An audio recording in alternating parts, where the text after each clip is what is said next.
I think it doesn't matter what a candidate says. It matters to people which candidate says it. Welcome back. So in this episode, I'm going to be talking about the errors of protecting certain groups and condemning others. And the reason I'm discussing this is that, again, that's one of the errors that we've made throughout history, is we seem to think that if there's that we wanted to identify, and again, I understand the nature of this. The idea is that we want to identify who's the good guys and who are the bad guys. We want to have some sort of, I don't want to say easy button. We want something to where if you're part of a certain group, then you can do nothing wrong. If you're part of another group, you are evil in its totality. The idea being is that we want to be able to approach life with certainties. And I honestly think that there are a few certainties in life. I think there are a few groups of people, none of us are perfect. None of us always make the right decision. There's no universal amazing people. And again, I understand the nature of it. I have no issue with protecting people. But I think it's really important to make the distinction that we shouldn't protect a group. And the reason I'm saying that is that, again, like I said, is that you look at the political issues in this country, and people are saying, and I'm generalizing, but people are saying, capitalism versus socialism. And people like to point out the positives of capitalism, and other people like to point out the evils of capitalism. And same thing with socialism. People try to point out the communal type thing, and then they look at certain criticisms of socialism, and they'll point out the evil socialistic countries. And so that's the thing, is that, like I said, is that the mistake is that we seem to think that these certain groups, these certain ideologies, the philosophies and so forth, are the sources of this evil. And that's one thing I've realized, is if you look at all these religions and racial issues and so forth, if you look at all these subjects, the one thing we keep making the mistake is that we keep seeming to think that somehow that there's a group that is above reproach, that they can do no wrong. And that is the ideology and the constant with all these evils, is the fact that once we make something unquestionable, that is usually when it becomes the foremost version of evil. Because once something is above reproach, well, guess where the evil wants to go? It wants to go where no one's looking, where everyone's identified, that they can do no wrong. I'll say I wrote some note down here, hoping to keep my mind focused, because I think if I talk about a certain subject, I'll probably talk for hours. So like I said, evil is not a constant part of one group, be it political, religious, creed, race, gender, etc. And like I said, people want an easy button. They want some type of video game programming where you can just highlight the evil people. There's some sort of visual aid that lets you know who the enemy is. And that's the thing, is that that's not true in life. That's one of the things that if you look back, and that's the idea, is that, like I said, if the problem is that evil is very much an invisible entity. And like I said, is it inhabits more so, I'll say a group of people, but an ideology. And then once it's sought out, once the people around it realize it and make this distinction that this is the source of evil, it invisibly transfers over to those who are revolting. And again, I'm not saying that we shouldn't try to out evil. Like I'm saying, though, is it's important to not just have that this group is right and this group is wrong. It's important to not think that a religion is above reproach, or a political view or political party. Thinking that somehow the source of all evil is this one group, that they're the ones who have been causing all this.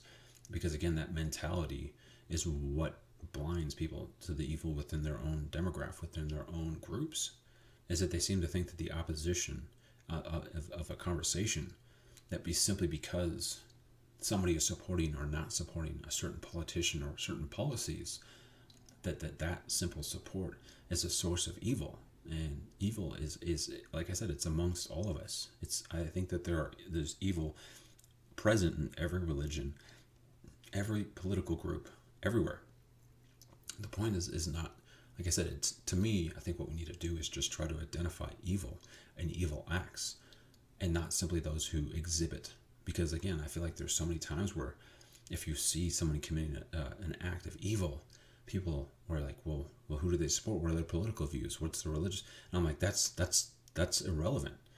that evil acts are evil acts. It doesn't mean that if you're supporting a certain group that somehow your evil acts are okay because you're only hurting this one political group. Well, that's completely fine.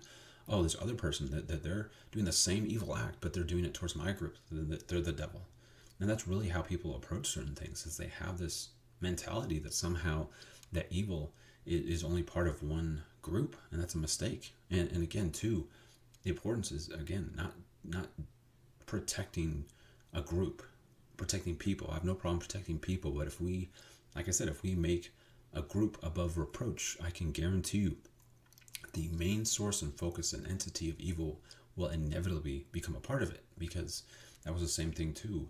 Is not to be too insensitive. I say I'm religious, but not to be also, again, unrealistic. I want to be honest. If you look at the Catholic Church, there were points when the Catholic Church ran the country of Italy, and again too, they have a very strong influence in the world. But again, if you would ask, how in the world did these evil people, these priests who are, let's say, sexually molesting boys, how did that take place? How did that happen? They're supposed to be men of God. And I'm like, that's the problem, is that if you simply say, oh, if you're part of the Catholic Church, if you're part of a church, if you're working for God, well, you can do no wrong. That's the problem. I don't have a problem with people having religion, and again too, just realizing that we all err.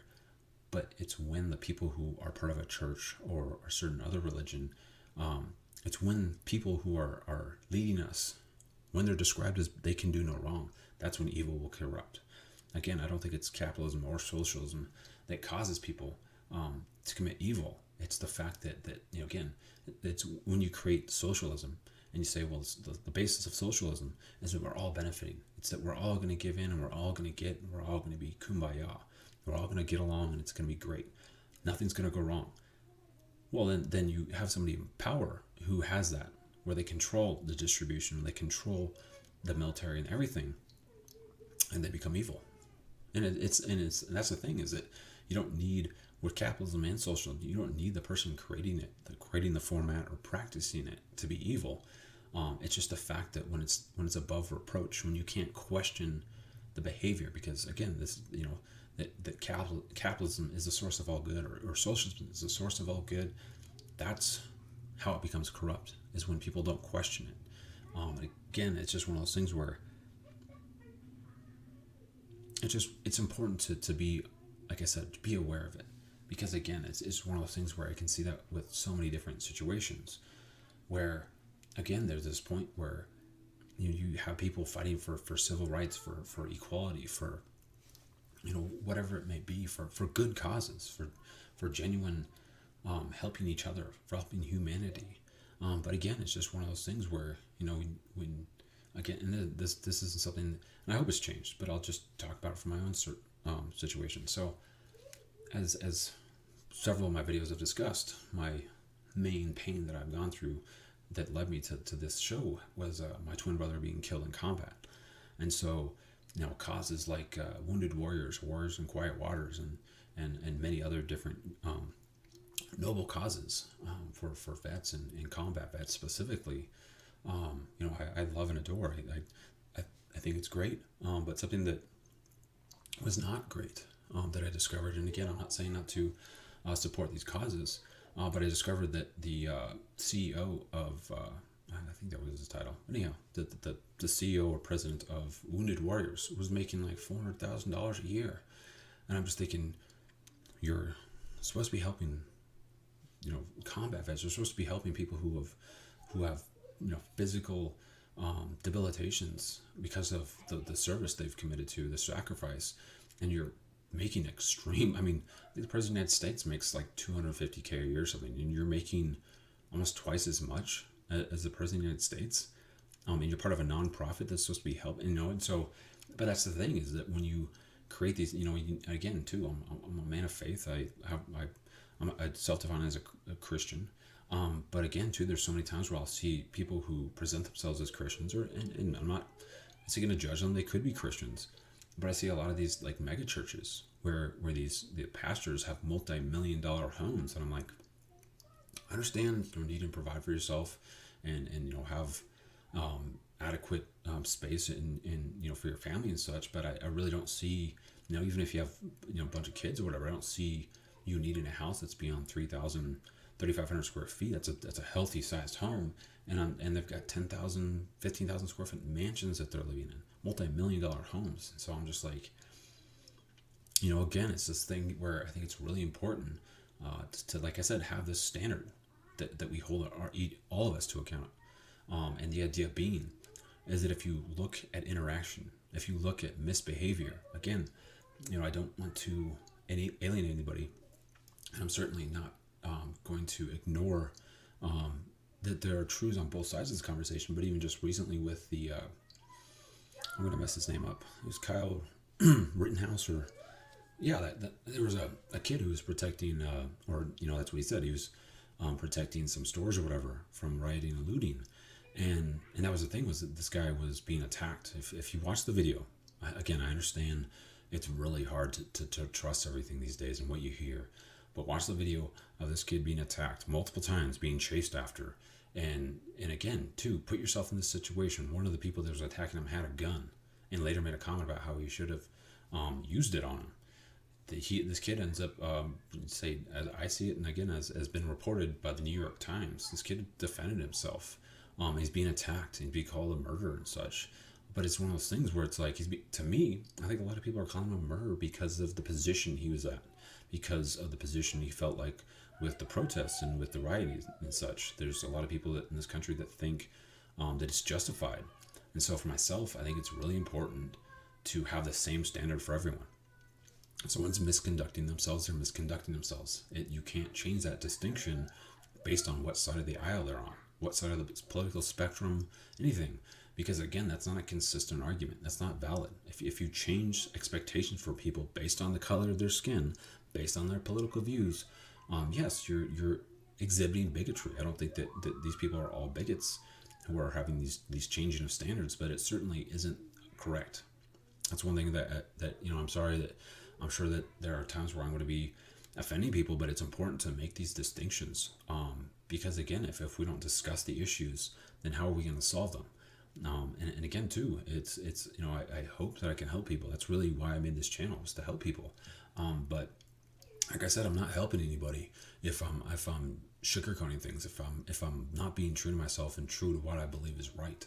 And so that's something that I think that, like I said, with this kid who, yes, it was unfortunate. I think that one of the things that I've seen from people that have made the distinction, he was defending himself, was he probably shouldn't have been out there. But I'd say that the rioters and protesters who were not supposed to be out there, because from what I've heard, there's like an 8 p.m. curfew, and he broke it along with the people that attacked him.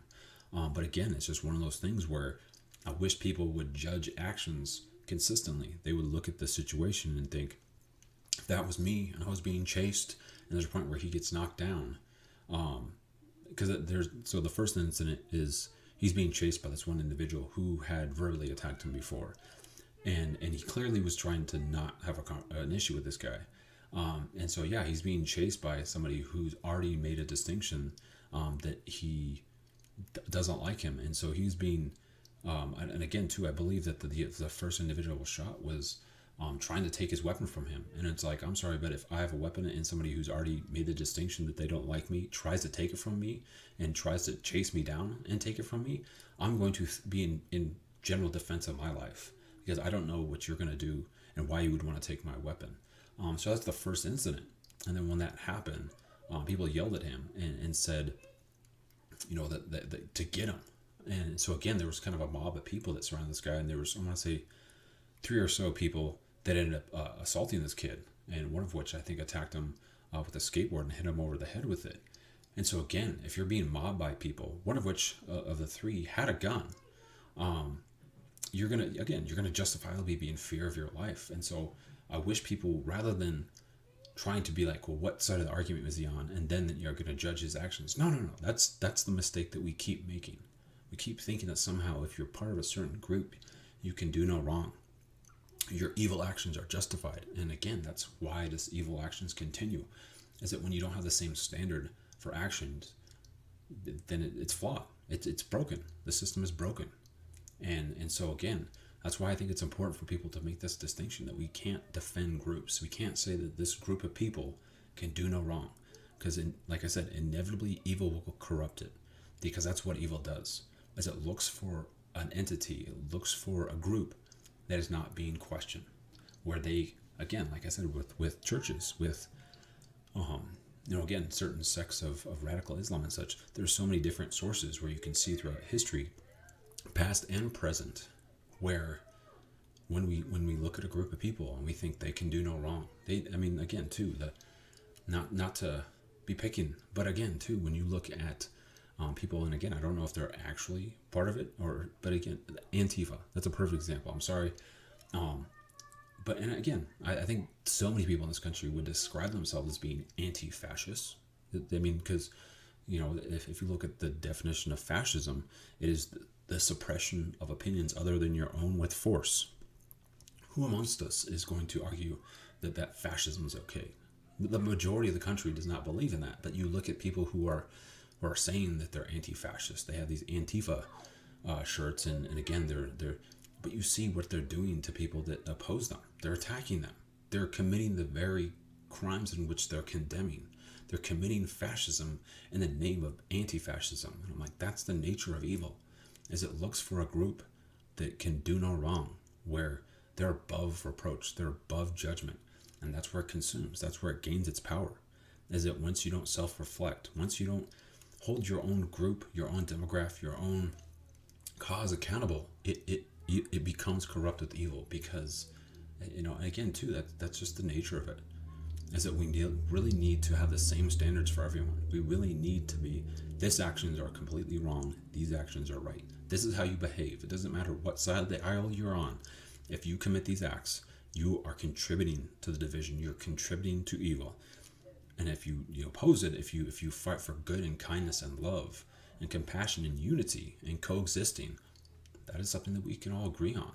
But again, it's these quick, easy answers that I think a lot of people look for. They want to be able to have this cheat sheet for anybody on this side of the conversation is bad, and everyone on this side of the conversation is completely good. And that's not how life works. And that's the mistake that we've continuously made throughout history. And we will continue to make, unless we make the distinction of certain acts are evil. I don't care who commits them, they're evil. And again, too, it's just, I got lectured or attacked, I would say online, not physically, twice in 1 week, and I was defending both sides, and I wasn't catering to both sides. I wasn't, trying to not pick a side to I wasn't being a verbal Switzerland to avoid any attacks of my own. It was just the fact that, this is right after the George Floyd murder, where one of my buddies had posted something supporting Black Lives Matter, and somebody attacked him, and I was just saying, hey man, this is what I've experienced with Black Lives Matter, is that it's not about superiority, it's not about saying that they matter more. It's just a responsive reaction, that there are people in the country that don't think they do matter, and to me, to a lot of people, this is just saying yes they do. But again, as you see that sentiment, I think people have taken that, and that there are people who are misrepresenting it. But again, I got attacked. Somebody thought I was saying that other lives don't matter. That wasn't what I was saying. The same incident that week, there was a family friend of mine who, her son-in-law is a police officer, and she had posted something in support of the police about how this police officer's daughter was having a very difficult time because everyone hated her father, and her father, obviously in her life, is her hero.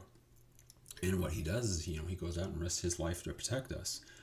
So that was something where, she was just trying to give support to this one family, and I tried to make that distinction of I don't know why we're judging all the police as one entity, and we're trying to remove that mentality of judging people based on the color of their skin. We want to judge them on the content of their character, and I'm like, the same premise should be towards police. We should judge them individually, and I'm not saying that that's just a broad spectrum to every situation, but again, too, I was trying to give support to this family, and again, too, to this family friend of mine whose son is a police officer.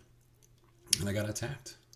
I got some lecture about how, imagine everything they go through in slavery and this all this pain. I'm just like, dude, I'm not trying to hurt anybody. If I had said something negative towards the black community or something, I can understand you feeling compelled to say something. But all I was trying to do is say verbally pat this person on the back and be like, hey, you're not alone. I think it's a real shame how all the police are being whitewashed this way. They're being broad brushed, or whatever you want to call it. They're being seen as one source of evil, when it's like we should make distinctions between who's committing evil and who's having it inflicted on them, and not go into a situation and be like, well, because this person isn't in this, again, because there are plenty of incidences where you do see police brutality, you see injustices, but there are other times when it's like, what do you think the officer is going to do? I saw one situation where there was a shooting and the officers got shot at point blank, and they responded and shot back at the individual shooting at them, and that was protested. That was this act of evil, and I'm just like, hey, what do you expect? I mean, like, if you just put everyone who's ever on any type of interaction, if all the police are evil and all the victims of the police are the source of good, then again, where do you think the evil is going to eventually become? I think that there have been a lot of recent shootings where people are so, if any involvement in the police are always wrong. Guess what people are going to feel compelled to do? To question the authority, to provoke these situations, because in the eyes of the people, there's only one source that's causing the evil. Like I said, it's important to, like I said, take a step back, look at the interaction, and judge it based on what happened, what took place, and not simply say, well, because they're a police officer, they can do no wrong, or because they're a police officer, they can do no right. It's important to judge people based on their actions, and not simply judge them on who they are involving the situation. Evil is evil and good is good. And if we can't make that distinction, evil will continue to corrupt. Because, like I said, that's its nature. It's to hide amongst the unapproachable, to hide in the ranks of unquestionable authority. That's why it's important to question everything. Not to be a complete cynic, not to be consumed by it. But like I said, is that you look at an action, you say, is this action right or wrong? Don't ask who's committing the action. Is this action right or wrong? If it's right, then it's right. Again, because you will be far more likely to support the right side, the correct side, the good side. If you're judging action, you're not judging who's committing the action. But again, hoping that these kind of conversations can really bring us together in agreeing to things, because I really feel like ignoring it, obviously, of just saying, oh, the police are the police and bad things happen. I don't think that that's the correct way, because again, acknowledging that something isn't as bad as it could be does not mean it's not a problem. It doesn't mean we can't do better.